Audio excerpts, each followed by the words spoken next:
Naupo ito sa putol na puno. Pinanood ang laban ng dalawa. Walang magawa ang kapre dahil kahit anong damputin ito, kagad natutunaw o hindi kaya naman nagiging abo. Sinabi ko na sa iyo hawak ko ang kapangyarihan ng apoy at kaya kong tunawin at gawing abo ang anumang naisin ko. Ito ang kapangyarihan ng mutya ng bulkan. Binigyan kita ng pagkakataong sumuko pero hindi ka nakinig. Ngayon lasapin mo ang kabayaran ng iyong pagmamatigas. Biglang natupok ang katawan ng kapre. Sumigaw ito at nagmakaawa. Ngunit hindi nakinig ang binata hanggang sa marinig ni Tiago ang sigaw ng isang paslit. Napatingala ang binata sa puno. Nakita ang batang kapreng umiiyak. Ikinumpas ni Tiago ang kamay. Nawala ang apoy sa katawan ng kapre. Magpasalamat ka sa anak mo. Kung hindi dahil sa kanya, wala ka na. Gaya ng inaasahan ko, mahina ka nga. Pero tanggap ko ang aking pagkatalo. Ngayon sabihin mo sa akin kung ano ang nais mo. Wala akong ibang gusto, kundi pakawala ng kaluluwa ng batang biniyag mo.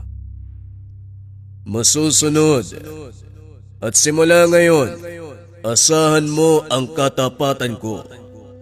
Hindi ko yun hiniling, pero kung kusa mong ipagkakaloob, hindi rin ako tatanggi. Matapos ang pakikipagtunggali sa kapre, nakuha ng binata ang respeto ng mga elemento sa paligid ng bulkan. Gumaling din ang batang ginagamot ni Mang Edong. Laking pasasalamat ng pamilya nito sa kanya. Nangako ang ama na ititigil ang ilegal na pamumutol ng kahoy sa gubat. Pinag-aralan din ni Tiago ang panggagamot. Sinundan ang yapak ng ama. Kalaunan nakilala ang binata bilang manggagamot. Kaso nga lang bigla itong naglaho. Hindi alam ng mga tao kung saan napunta si Tiago. May mga haka-haka na nirahan na ito sa bunganga ng bulkan bilang bagong tagapangalaga ng mutya.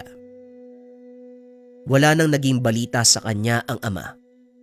Maging si Humel, sinubukan pang hanapin ang nakakatandang kapatid. Wala itong nakita, ni isang bakas.